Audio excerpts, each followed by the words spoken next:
July 12, 1943. Prokhorovka. Inside your T-34, you're sealed in steel at 120 degrees. You smell burning oil, cordite, fear sweat. Through the vision slit, all you see is a strip of hell.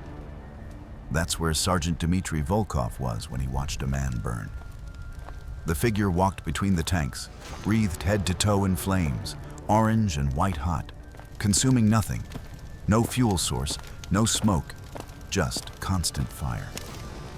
The burning man turned, looked directly at him, and kept walking. No fires in that sector, no explosions, and the man wasn't screaming, wasn't running, wasn't dying. Tank crews knew what burning looked like.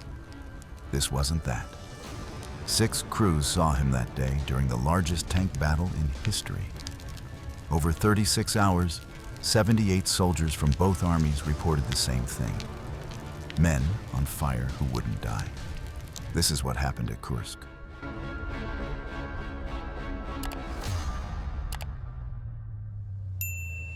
Summer, 1943. The Eastern Front. The Third Reich and the Soviet Union were locked in a death grip that would determine the fate of Europe. Operation Citadel was Germany's gamble to break Soviet defenses near the city of Kursk. What followed became the largest tank battle in human history. 6,000 armored vehicles engaged in combat. Nearly 2 million men fought across a battlefield stretching over 150 miles. The fighting lasted 17 days, and the casualties were staggering. Conservative estimates put the number at 800,000 killed, wounded, or missing. But here's what matters for our story. The conditions. Inside a T-34 or a Panzer IV, you were sealed in a steel coffin filled with diesel fumes and engine heat. Vision slits gave you only narrow glimpses of the hell outside, as in temperatures inside could reach 120 degrees Fahrenheit during summer combat. And then there was the fire. Tank crews lived with one primal fear above all others: cooking alive. A penetrating hit meant fuel ignition and ammunition detonation. Your crew had maybe 10 seconds to bail out before the interior became an oven, if you were lucky. Soviet tankers called their T-34s coffins on tracks. And 60% of tank crews who took a penetrating hit died inside their vehicles. Burning. These men knew what fire looked like. They'd seen comrades stumble from hatches with uniforms ablaze and skin melting. They'd heard the screaming. They knew how a burning man moved, running, thrashing, collapsing within seconds as shock set in. So when veteran tank commanders, men who'd seen the worst ways to die, started reporting something different, something impossible, people should have listened. July 12th, 1943. Prokhorovka. The bloodiest day of the bloodiest battle. And something walked among the tanks, something that burned.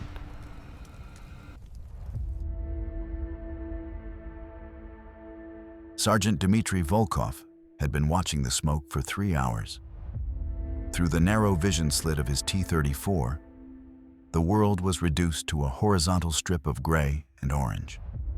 Burning wrecks, cratered earth, and bodies.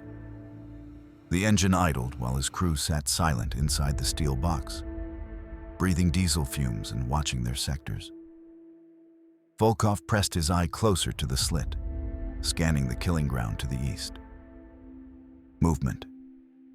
He blinked and refocused. A figure was walking between 2 destroyed Panzers, maybe 80 meters out, completely on fire. Dmitry Volkov was 26 years old, a veteran of Stalingrad, where he'd learned that survival meant staying calm when everything around you was dying. He'd commanded this T-34 for 8 months and knew every rattle, every flaw, and every member of his crew. Corporal Petrov manned the gun with young but steady hands. Private Antonov, the loader, was a farm boy from Ukraine, strong as an ox. Private Kuzlov drove the tank, half deaf from a near miss 3 weeks back, but able to navigate by feel. and radio operator Mikhailov, 19 years old and terrified, hadn't broken yet. They'd been in position since dawn, hulled down behind a low ridge covering the eastern approach to Prokhorovka. The morning had brought fire as German armor pushed through the smoke and Soviet tanks moved to meet them. The sound, God, the sound, metal tearing, explosions that made your bones shake, men screaming over the radio. By noon, the sector had gone quiet. Wrecks smoldered, the wounded were evacuated or dead, and Volkov's tank remained untouched. And they'd fired 4 rounds and scored 1 hit on a Panzer III that limped away trailing smoke. Otherwise, they'd watched. Now, at 14:30 hours in the mid-afternoon heat, sweat stung Volkov's eyes and the air tasted like copper and oil.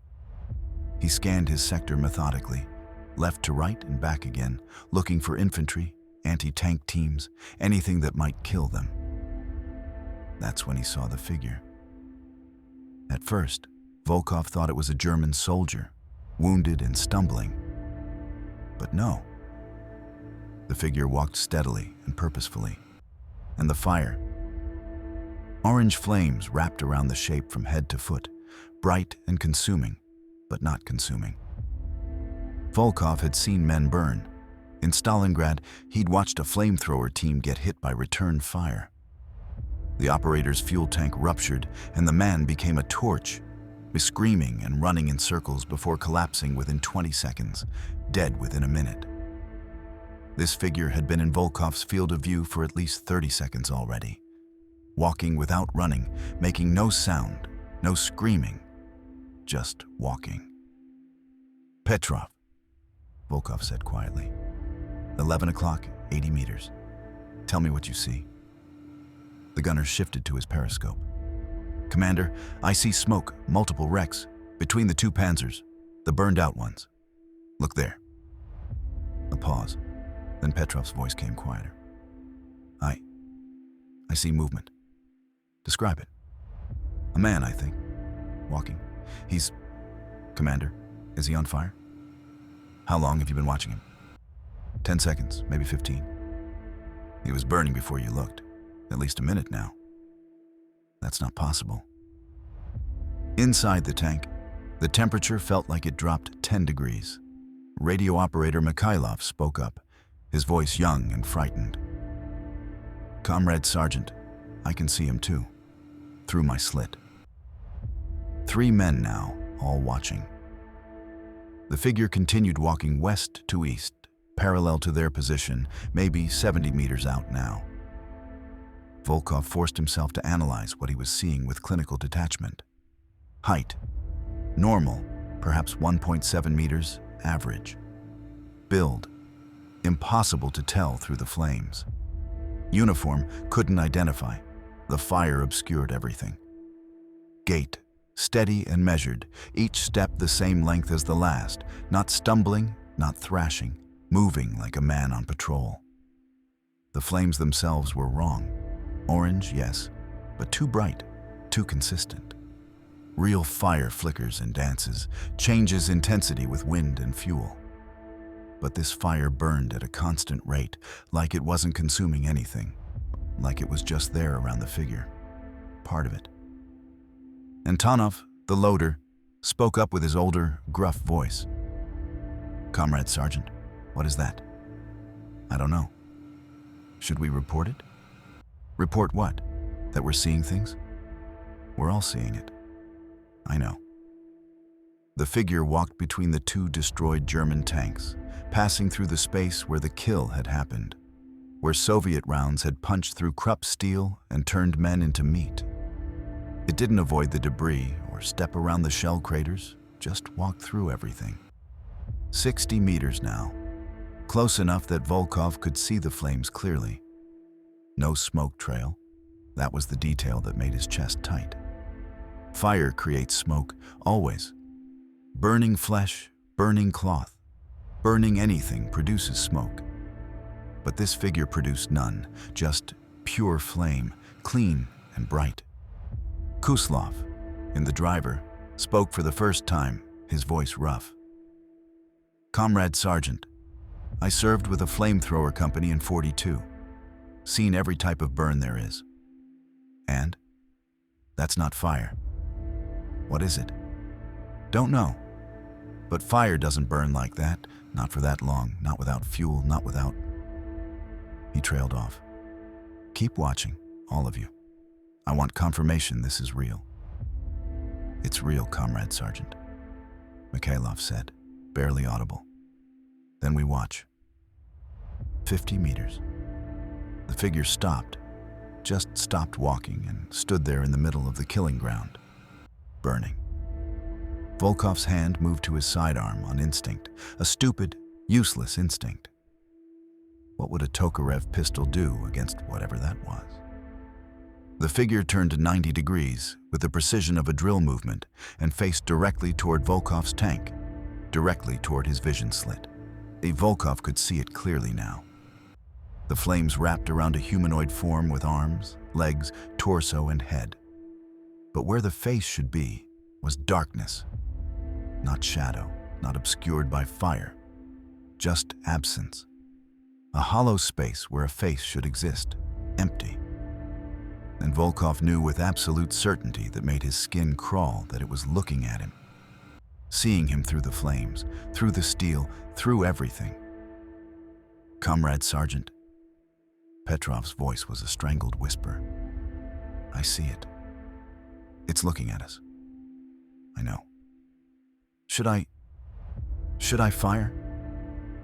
Volkov's throat was dry, his hand on the sidearm grip slick with sweat. Should they fire? The main gun would obliterate whatever that was, but what if it didn't? What if the shell just passed through? What if they made it angry? No. Hold fire. Commander, it's not attacking. Hold fire. The figure stood there, burning and watching, for exactly 30 seconds. Volkov counted them, 1, 2, 3, each second lasting an eternity. 28, 29, 30. The figure turned away with the same precise movement, 90 degrees, and continued walking east toward the German lines with the same measured pace and burning intensity. Volkov watched through his optics as it disappeared into the smoke. Gone. For a full minute, nobody spoke. Volkov kept his eye pressed to the vision slit, scanning and waiting for it to come back. It didn't. The radio crackled to life. All units, maintain position. Artillery strike inbound, coordinates. The war continued as if nothing had happened. Comrade Sergeant, Mikhailov said with a shaky voice. What was that? I don't know. Mikhailov. Should we report what? That we saw a man on fire who wouldn't die? That it looked at us? They'll pull us from the line and send us for psychiatric evaluation. But we all saw it. I know. Then, we say nothing. Check your ammunition. Check the fuel gauge. We're still in a combat zone. Focus on what we can fight. They tried, but Volkov caught them glancing at their vision slits, scanning the smoke, looking for it. He was doing the same. The fighting resumed an hour later with a German counterattack. Volkov's tank fired 8 rounds and scored 2 hits. Normal combat, normal war. He didn't see the burning figure again that day. That night, during resupply, Volkov overheard 2 commanders from another company talking quietly, away from the political officers. One of them was describing something he'd seen that afternoon. A man on fire, walking between the wrecks, wouldn't die. Same time as Volkov's sighting, same sector, different burning figure. Volkov said nothing, walked back to his tank and tried not to think about the hollow space where the face should have been. Volkov never filed a report, and neither did the other Soviet commanders who saw the burning figures that day. Too strange, too impossible, too easy to dismiss as combat fatigue or smoke inhalation. But here's what the Soviet archives didn't capture. The Germans saw them too. When researchers opened the Wehrmacht after-action reports decades later, they found something remarkable. Same date, July 12, 1943. Same location, Prokhorovka sector. Same phenomenon. And German panzer crews describing brennende Gestalten, burning figures, walking through the kill zones, not dying. One report stood out, filed by Hauptmann Ernst Fischer, a Tiger tank commander known for precision, for detailed observation, for never exaggerating. His report was thorough.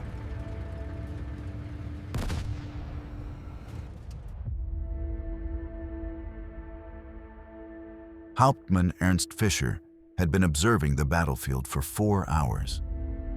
From the commander's cupola of his Tiger, he had a better view than most. 6 vision ports, a rotating cupola, and the best optics the Wehrmacht could provide.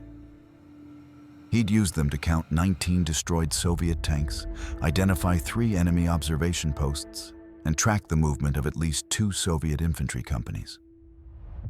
Fischer was good at his job, which is why what he saw at 15-20 hours made him stop breathing.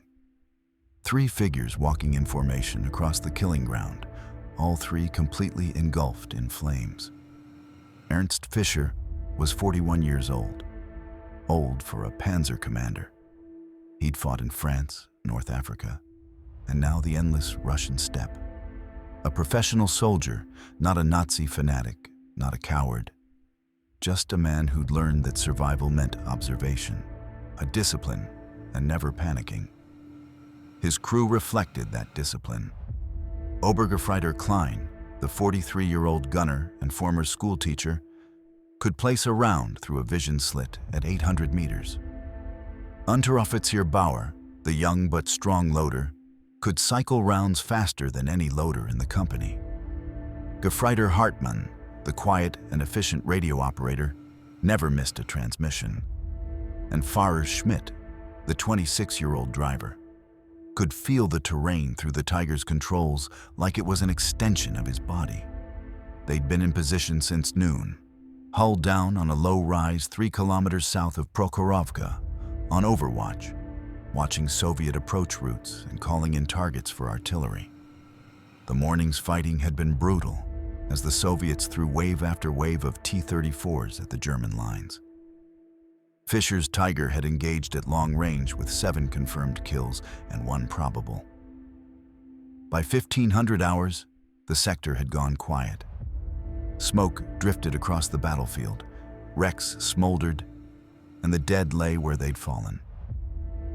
Fischer scanned methodically from left to right, identifying threats and marking positions for future reference. That's when he saw them. 3 figures approximately 200 meters northeast of his position, walking in a line with 10 meters between each, moving west to east toward the Soviet lines, and burning. Fischer had been a soldier for 20 years and knew what men on fire looked like. He'd seen a Panzer III crew bail out after a penetrating hit in France. The driver's uniform caught, and the man ran 15 meters before collapsing. But he'd seen a supply truck hit by Soviet artillery in Kursk, with 3 men emerging burning, all dead within 30 seconds. This was different. The figures walked at a normal pace, steady and measured. Not running, not staggering, not collapsing, just walking. Each one moved identically with the same stride length and pace, like soldiers on parade, except for the flames. "Klein?" Fischer said calmly but with an edge. "Northeast, 200 meters. Tell me what you see." The gunner shifted to his optics. "Herr Hauptmann, I see smoke, burning wrecks. Beyond the T-34 wreck, the burned out one. 3 figures in line." A pause, then Klein's voice came quieter. "Mein Gott. You see them? They're on fire, all 3. How long have you been observing them?" 5 seconds, maybe 10. "I've been watching for 30, and they haven't stopped burning and haven't fallen." Bauer, the younger loader, spoke up with uncertainty. "Herr Hauptmann, what are they?" "I don't know, Bauer." Fisher pulled his binoculars and forced himself to observe clinically, to document. Height: normal, approximately 1.8 meters, all three identical. Build: impossible to determine through flames. Uniforms: couldn't identify. No Soviet brown, no German gray, just flames obscuring everything. The flames themselves were orange at the edges and white-hot at the core with consistent intensity across all three figures. No flickering, no variation with the wind, just steady, impossible burning. And here's what made Fisher's training fail him: no heat distortion. At 200 meters, burning figures should create visible heat shimmer, distortion in the air. Fisher had observed burning tanks at this range, and the air above them rippled like water. These figures showed nothing, no shimmer, no distortion, just flame wrapped around human shapes. Hartman, radio to Tiger 2 and Tiger 3. Ask if they have visual on three figures, northeast of our position. Jawohl, Herr Hauptmann. 30 seconds later, Hartman reported, Herr Hauptmann, Tiger 2 confirms visual on three burning figures. Tiger 3 also confirms. Distance from their positions? Tiger 2 reports approximately 300 meters. Tiger 3, 250. 9 men across 3 tigers, all watching the same impossible thing. The figures continued walking, parallel to the German position now, ignoring the tanks, ignoring the war, moving with mechanical precision toward the Soviet lines. Herr Hauptmann, should we engage? Klein asked. Fisher considered. The figures weren't hostile, hadn't deviated toward German positions, weren't attacking. But they were wrong. Everything about this was wrong.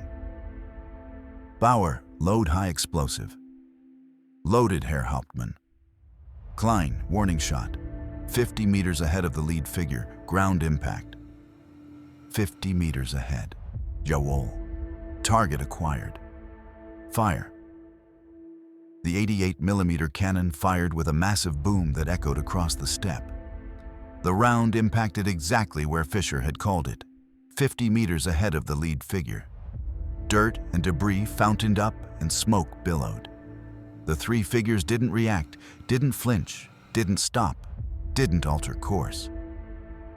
They walked through the impact zone as the dirt was still falling. Herr Hauptmann, they didn't... Klein's voice was shaken. I saw. What are they? Continue observing. The figures emerged from the dust cloud, still burning, still walking. 150 meters from Fisher's position now, close enough that he could see details even without binoculars. The flames were wrong. Fire consumes, fire spreads, fire dies when it runs out of fuel. These flames did none of that. They burned at constant intensity, wrapped around the figures like a second skin, like the fire was part of them or they were part of the fire. Fisher pulled his binoculars up and focused on the middle figure, trying to see through the flames to what was beneath. For just 1 second, the flames seemed to thin, and Fisher saw nothing. Not a person obscured by fire, not a body, just the shape of a person made of flame. Hollow inside, a walking bonfire in human form. Unmöglich, Fisher whispered. The figures reached a destroyed T-34 that Fisher had knocked out at dawn. The crew's bodies still lay nearby, Soviets dead 6 hours. The three burning figures walked past them without acknowledging them, without slowing, just walked past the dead, past the wreckage, into the smoke drifting from a fuel fire. Fisher watched through his optics, waiting for them to emerge from the other side.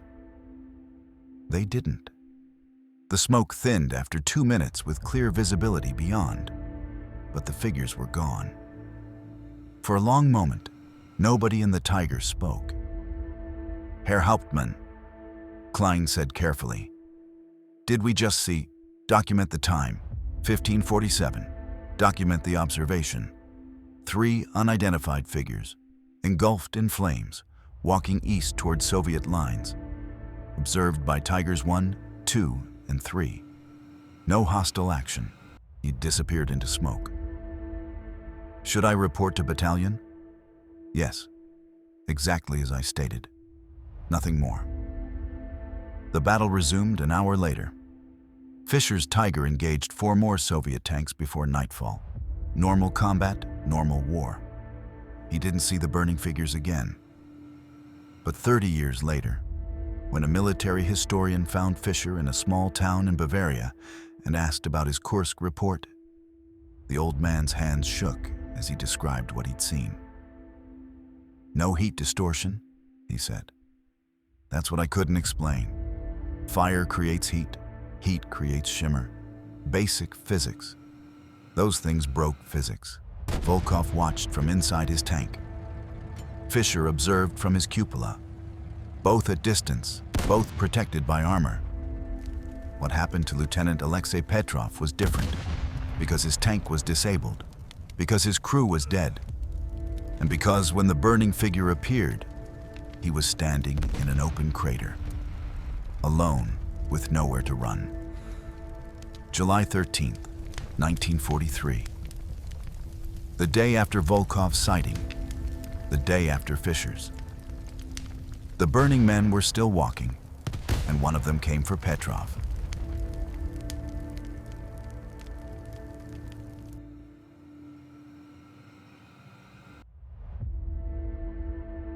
Lieutenant Alexei Petrov was 23 years old and had been a tank commander for 6 weeks. The German anti-tank round punched through his T-34's side armor at 13:42 hours. The driver died instantly from shrapnel through the skull. The gunner lasted maybe 10 seconds, screaming and then silent. The loader and radio operator bailed out and ran east, and Petrov never saw them again.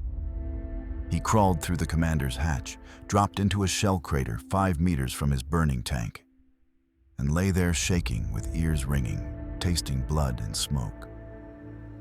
That's when he heard the footsteps. Alexei Petrov was an orphan.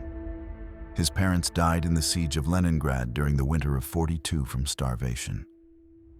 He joined the Red Army because he had nowhere else to go, no family, no home. The tank crew had become his family, and now they were dead. He checked himself for wounds. Hands shaking but functional, legs bruised but working, head cut above the right eye and bleeding into his vision.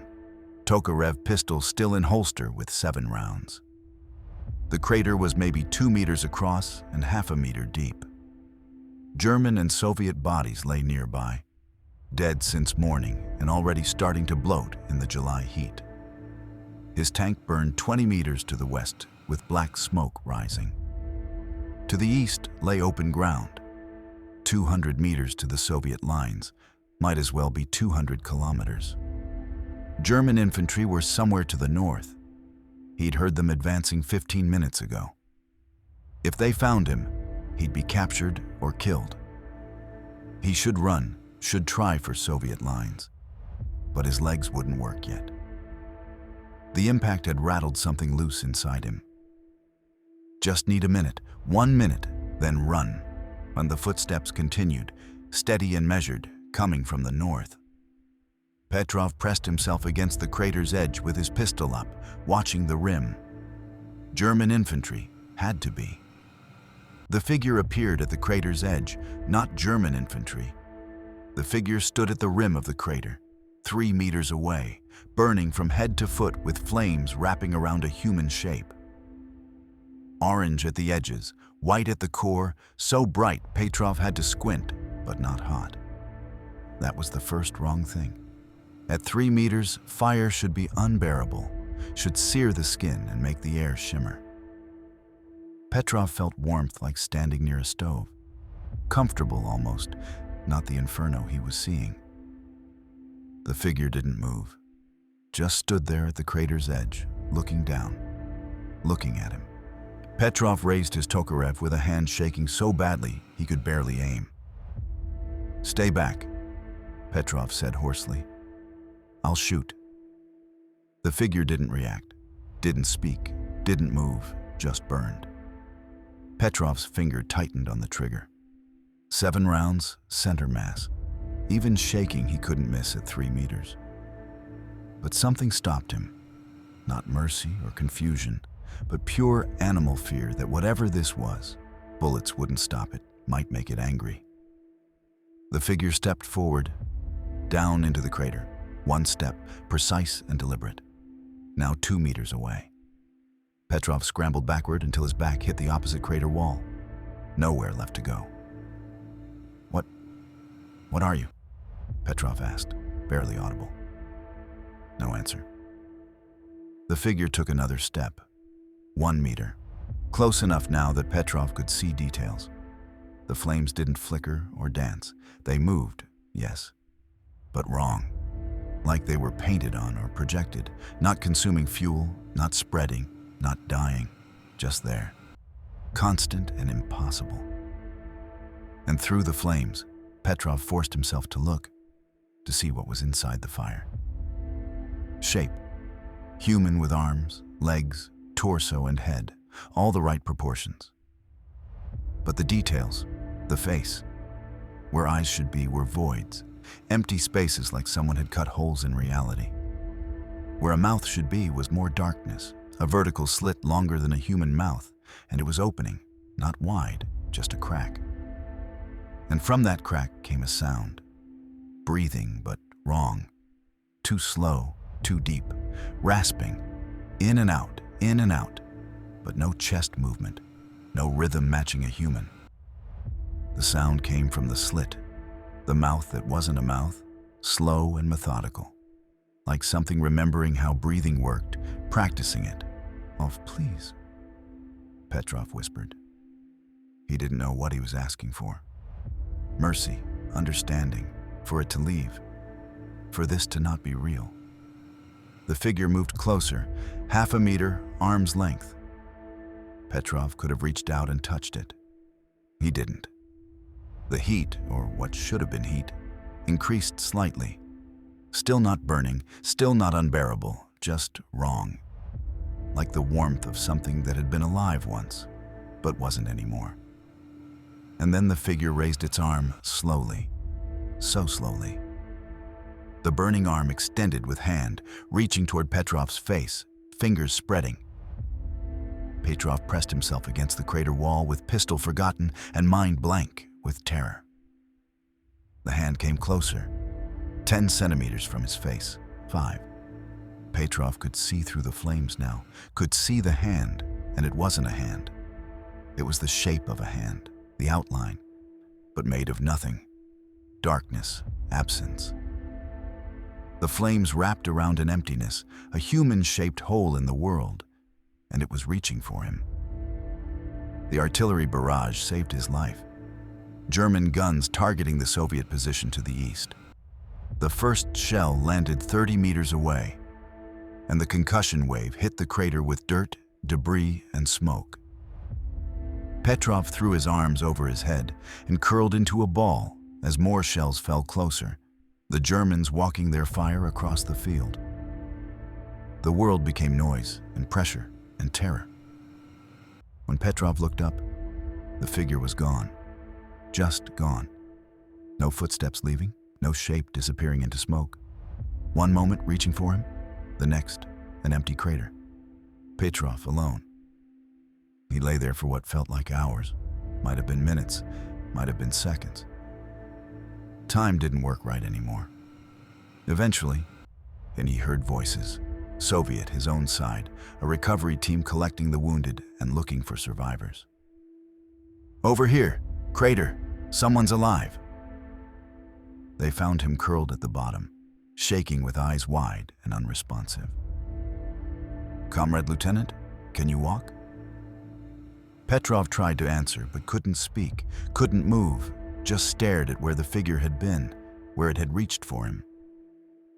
They carried him back to Soviet lines, listed him as wounded from combat shock. He spent 2 weeks in a field hospital. Doctors said there was nothing physically wrong with him, no serious injuries, just the cut on his forehead. But he wouldn't speak, wouldn't eat unless forced. wouldn't sleep, just sat staring. On the 15th day, a Soviet military researcher visited, as part of a special unit documenting unusual combat experiences. He sat with Petrov for 3 hours, patient and quiet, just listening. Finally, Petrov spoke. It reached for me. What did, Comrade Lieutenant? The burning man. He was empty inside, just nothing. And he reached for my face. I think it wanted to show me something or take something. I don't know. What do you think it was? Everyone who burned. All of them. Every tanker who cooked alive in their machines. I think their deaths, all happening at once, in the same way, created something. Created what? A ghost, but not of one person, of one death. The death by fire, a manifestation of that specific way to die. And I think it was drawn to me because my tank was burning, because I was supposed to burn too. Maybe it was confused at why I was still alive when I should be burning. Do you believe this, truly? I don't know what I believe anymore. I only know what I saw, and I know it's still out there, still walking, still burning, still reaching. The interview ended there. The researcher filed his report, which was classified and buried with the others. Petrov was transferred to a different unit 2 weeks later. He served out the war and survived. In 1947, he gave a second interview to military researchers. 44 years old now, older and steadier. But when asked about Kursk, his hand still shook. I've had 4 years to think about it, Petrov said. Every night I've thought about it. And yes, I believe it was a manifestation, but not the way I first described. I said it was the ghost of everyone who burned, all of them together. But I think it was something older. I think burning, that specific death, has always created something throughout all of human history. Every time someone burned alive, a piece of that death remained. Small pieces scattered, not enough to be seen. But at Prokhorovka, thousands died by fire in hours, in the same place. I think all those small pieces came together. I think for 36 hours, we saw what burning really is.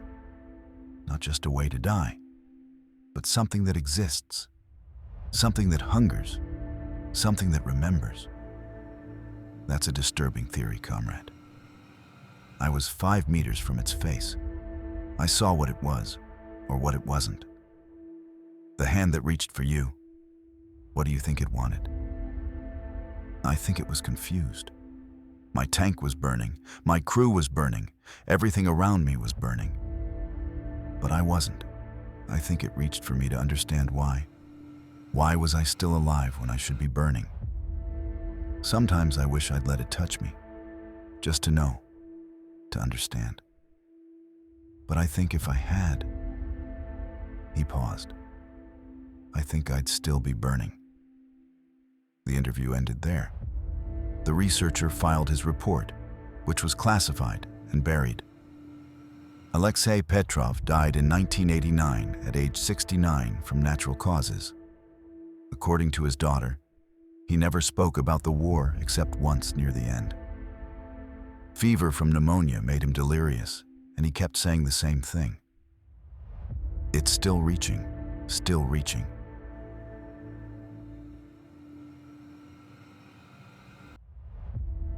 Three witnesses, 3 encounters, 3 impossible moments. But they weren't alone. When Soviet military archives were partially opened in the 1990s, researchers found something disturbing.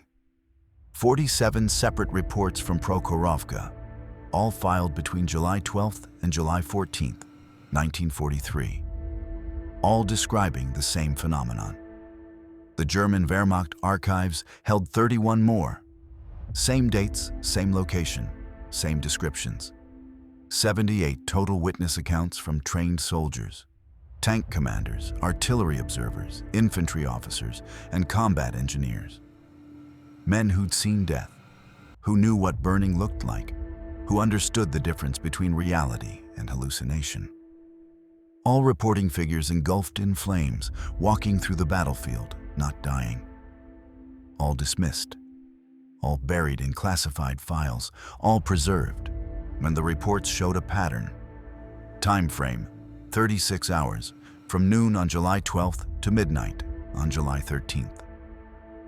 Geographic area, 15-mile radius centered on Prokhorovka. Peak sightings, between 1400 and 1800 hours on July 12th, the bloodiest 4 hours of the bloodiest day. Common elements appeared across all 78 reports. Figures completely engulfed in flames with orange and white fire of consistent intensity. Humans shaped with normal proportions and walking upright, moving at normal pace without running or collapsing. Duration of burning from minimum 30 seconds to maximum 15 minutes observed. No fuel source visible, no smoke trails, and no burned remains ever found. Movement patterns were consistent, always toward enemy lines. Soviet figures walked toward German positions, and German figures, when identified by uniform remnants, walked toward Soviet lines. Never away from battle, always toward it. The reports were filed separately by different units at different times and different locations within the sector. No coordination, no communication between witnesses before documentation. Yet the descriptions matched down to specific details. The hollow faces, the wrong heat, the mechanical movement, the sense of being watched, the feeling of wrongness, and the silence. All 78 witnesses reported the same thing. The burning figures made no sound. After July 14th, 1943, the sightings stopped completely. The battle continued for 3 more days, and the dying continued. But the burning men were gone, as if whatever had manifested during those 36 hours had finished or moved on or simply stopped being. Or official Soviet response: mass hallucination, smoke inhalation, combat fatigue. German response: the same. Both sides dismissed their own soldiers' reports, but both sides kept the files, classified and buried and preserved, waiting for someone to ask the right questions. To understand what might have happened at Prokhorovka, you need to understand the scale of death. July 12th, 1943. The single bloodiest day of tank warfare in human history. Soviet forces sustained approximately 235,000 casualties, killed, wounded, or missing. German forces estimated 150,000. In one day, nearly 400,000 human beings were dead, dying, or shattered. The tank crews had it worst. Over 800 armored vehicles were destroyed on July 12th alone. 5 men per tank, average, meant 4,000 tank crew members, and most of them burned. Inside a tank, a fire is the death, the one every crew feared above all others. A penetrating hit meant seconds to escape if the ammunition cooked off, and there was no time at all. Hatches jammed from impact, metal warped from heat, and men were trapped inside as temperatures reached 1,000 degrees. Some made it out and stumbled from their machines with uniforms burning and skin melting. Most didn't make it far. 4,000 men dying the same death in the same place within hours of each other. Petrov's theory that this mass death created something, manifested something, doesn't sound so impossible when you consider the numbers. 4,000 deaths by fire, concentrated in a 15-mile radius, all within the same day. That much dying, that much fear, that much pain, all focused on one specific way to die. Maybe it did create something. Or maybe it opened a door, and for 36 hours, something walked through. If you've heard similar stories from other battlefields, if you know someone who saw something they couldn't explain in combat, share it in the comments. These witnesses deserve to be heard, even if we can't explain what they saw, especially because we can't explain it. Subscribe for more stories from the front lines of history, the battles, the casualties, the victories, and the things that walked between them. The Battle of Kursk ended in August of 1943. The burning men were never seen again. But fire remembers, and what burns sometimes doesn't stop.